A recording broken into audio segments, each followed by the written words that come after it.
लोकसभा चुनाव के मद्देनज़र सारे प्रत्याशी अलग अलग पार्टियों के मैदान में हैं। पूरी रणनीति तैयार है और शंखनाद हो चुका है। आइए इस चुनावी जंग में, इस महासमर में गठबंधन की प्रत्याशी, इंडिया गठबंधन की प्रत्याशी डोली शर्मा जी से मिलते हैं, बात करते हैं और जानते हैं कि उनके सामने जो मुद्दे हैं वे क्या हैं। डोली जी, सबसे पहले आपको नवरात्रों की और ईद की बहुत सारी शुभकामनाएं। धन्यवाद। आपको भी नवरात्रि और ईद की बहुत बहुत शुभकामनाएं। हमें ये बताइए, हमारे दर्शकों को, कि इस बार जो लोकसभा का जो चुनाव हो रहा है उसमें गाज़ियाबाद, जो कि एक काफ़ी समय से एक यहाँ की जो लोगों की जो आकांक्षाएं हैं उनके हिसाब से एक इस तरह का क्षेत्र रहा है जहाँ लोगों की आकांक्षाएं ज़्यादा पूरी नहीं हो पाई हैं। तो आपके सामने इस बार के ज्वलंत मुद्दे क्या हैं? देखिए, गाजियाबाद के अपने अलग बहुत सारे मुद्दे हैं। जैसे जी कोड़ा का पानी बहुत बड़ा मुद्दा है। जी जैसे अस्पताल, स्कूल और डिग्री कॉलेज जी बहुत बड़ा मुद्दा है। जी जैसे आप ये सोचिए कि मेट्रो का विस्तार एक बहुत बड़ा मुद्दा है। जी लोनी में दिल्ली सहारनपुर रोड का ना बनाया जाना एक बहुत बड़ा मुद्दा है। बच्चों के खेल के मैदान, स्टेडियम नहीं है, वो एक बहुत बड़ा मुद्दा है। लगातार गाजियाबाद की जनता अपनी समस्याओं को लेकर जूझ रही है। जैसे मुरादनगर में डंपिंग ग्राउंड एक बहुत बड़ी समस्या है। जी ऑर्डिनेंस फैक्ट्री का बिकना एक बहुत बड़ी समस्या है। जी ऐसी दौलाना की किसान बेल्ट, मुरादनगर की किसान बेल्ट और लोनी की किसान बेल्ट को एमएसपी जी और फसल का इंश्योरेंस, जो एक बरसात में फसल खराब हो जाती है, फसल बीमा, जी वो मिलना चाहिए। तो कांग्रेस पार्टी ने अपने न्याय पत्र में कहा है जी कि हमारी सरकार बनेगी तो हम एमएसपी भी देंगे और फसल की का जो है इंश्योरेंस भी देंगे। जी 30 दिन के अंदर उन्हें वो पैसा मिल जाएगा। एमएसपी की जो परसेंटेज है वो क्या होगी, इस बारे में कोई वो स्पष्ट अभी अभी हमने कहा है विचार विमर्श करके तय करेंगे। जी। आइए गाज़ियाबाद की चर्चा करते हैं। गाज़ियाबाद में ये जो डंपिंग ग्राउंड है, ये एक बर्निंग इशू रहा है लंबे समय से, जी, क्योंकि किसानों का भी असंतोष देखने को मिला है। जगह जगह कूड़े का बिखराव होता है और लोगों के सामने बड़ी समस्या होती है, दुर्गंध आती है और बीमारियां फैलती हैं।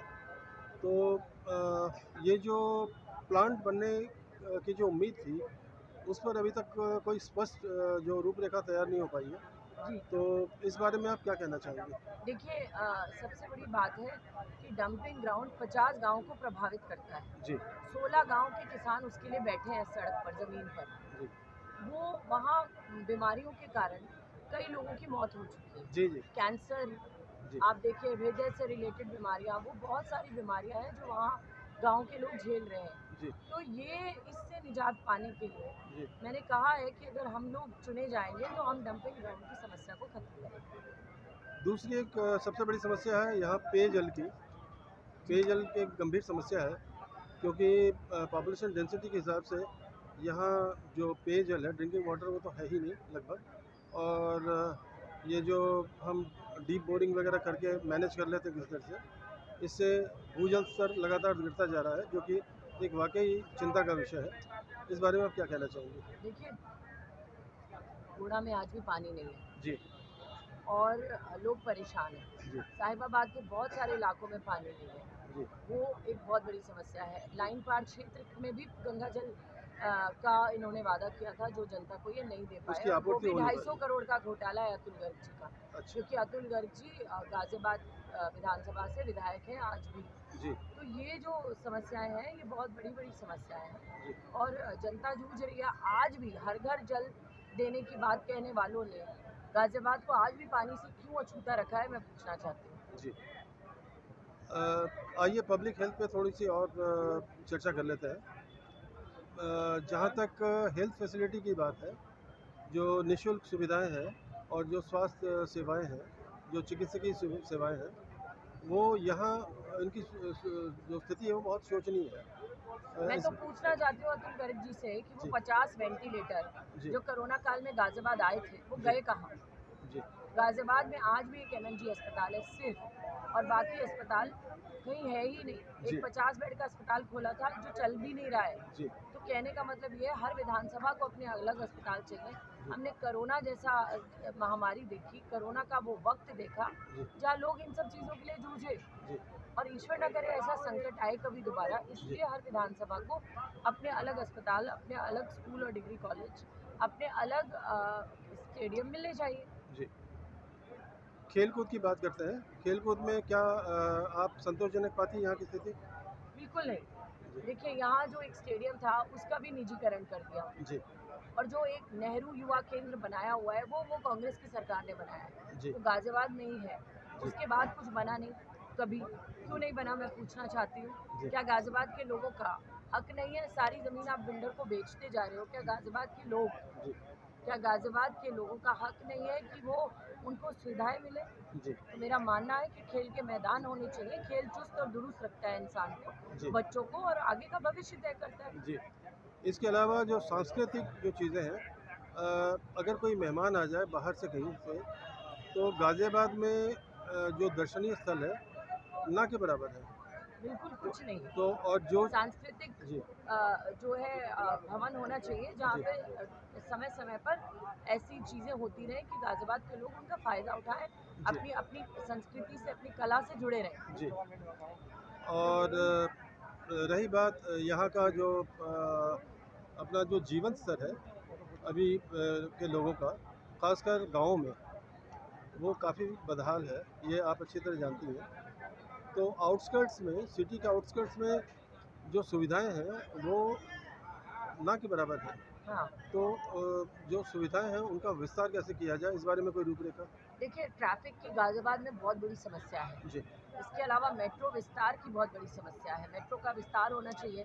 जैसे वसुंधरा से सेक्टर 62 तक और मोहन नगर तक मेट्रो रेल पहुंचना चाहिए। जी। उसके अलावा अस्पताल मैंने आपको बताया कि वो जी। मिलना चाहिए। कहीं पर भी इलेक्ट्रिक बस जी। नहीं चलती है।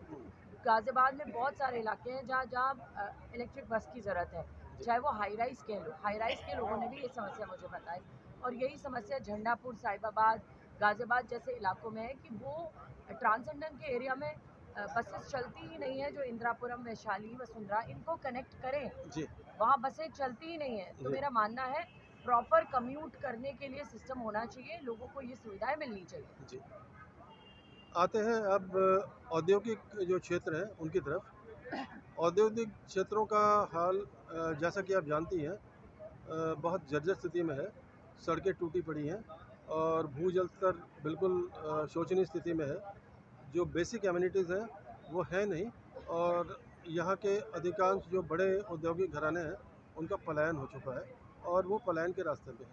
इस बारे देखिए, में जो क्या? गलत पॉलिसी है इस सरकार की, गलत नीतियां हैं इस सरकार की, उनके कारण उद्योग धंधे बंद हो गए, जी। बर्बाद हो गए। एमएसएमई जो सबसे ज़्यादा रोजगार देता था, जी। सबसे ज़्यादा एमएसएमई की कमर टूटी है। जी। जब कुछ बड़े उद्योगपतियों को बढ़ाया जा रहा है और बाकी उद्योग धंधे बंद किए जा रहे हैं। जी। साहिबाबाद एक औद्योगिक क्षेत्र है, और बुलंदशहर इंडस्ट्रियल, ये यहाँ पर एक इंडस्ट्रियल एरिया जी। है। इन सब इंडस्ट्रियल एरिया से कंपनियां छोड़ कर जा रही हैं। जी। क्यों?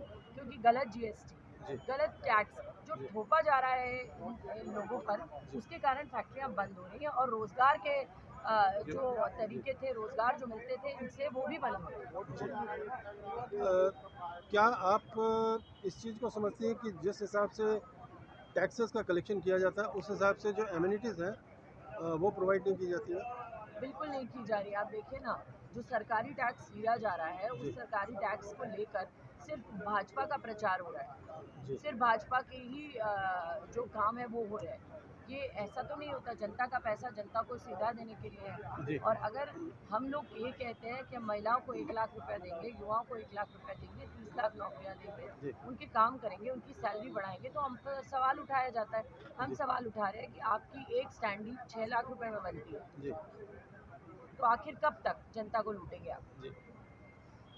अगर आप लोकसभा में विजयी घोषित होती हैं तो आपकी सर्वोच्च प्राथमिकता क्या होगी कॉलेज मेरी सर्वोच्च प्राथमिकताएं होंगी गाजियाबाद में अस्पताल देना, स्कूल कॉलेज देना, स्टेडियम देना, और सड़कें देना, पानी देना। में? जी। आपने अपना कीमती समय हमारे दर्शकों के लिए लगाया और आपने बहुत सी महत्वपूर्ण जानकारियाँ दी। आपका बहुत बहुत धन्यवाद। धन्यवाद। नमस्कार। नमस्कार।